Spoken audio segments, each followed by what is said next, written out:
সাগরে মাছ ধরতে গিয়ে গেল ৮ মাস ধরে নিখোঁজ ২৭ বাংলাদেশি জেলে। তারা কেমন আছে, কোথায় আছে কিছুই জানে না পরিবার। এ ঘটনায় একটি অপহরণ মামলায় গ্রেপ্তার হয়েছে ৩ জন।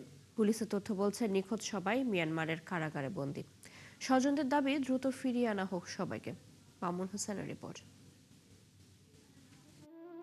কেউ নাই আমাদেরকে সহযোগিতা করার মতো। বাবা ঘরে ফেরে না প্রায় ৮ মাস, তাই মেয়ে জেসমিনের এমন আহাজারি। ২০২৫ সালের ৮ ডিসেম্বর বিকেলে সাগরে মাছ ধরতে যান চট্টগ্রামের বাসিন্দা ৫৪ বছর বয়সী মোহাম্মদ আলমগীর। সেদিনই সাগরে গিয়ে পরিবারের সাথে মোবাইলে কথা বলেন। এরপর থেকে আর খোঁজ পাওয়া যায়নি তার। মা ১,০০০ টাকা নিছেন, নেন, আমি আপনাকে ৮০ শীতের একটা জ্যাকেট কিনে দিব। কথা বলার পরে আমার ওই কথা বলাকালীন অবস্থা আমার বাবার ফোনটা সুইচ অফ।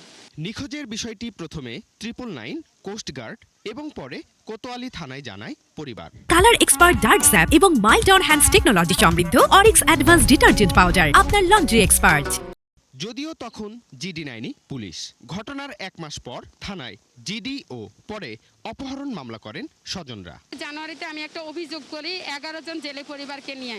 অভিযোগ করার পরে ওনারা বলতেছে মিয়ানমার আকিয়াবে আটক আছে, নাহিদ কোম্পানি বলছে। পরিবারের অভিযোগ নিষেধ করা হলেও কোম্পানির চাপে সাগরে মাছ ধরতে যেতে বাধ্য হন আলমগীর। আমার বাবাকে রাসেল নামের নাহিদ কোম্পানির ট্রলার পরিচালনাকারী, উনি আমার বাবাকে ফোন দিয়ে বিভিন্নভাবে বুঝিয়ে শুনিয়ে আমার বাবাকে নিয়ে যায়।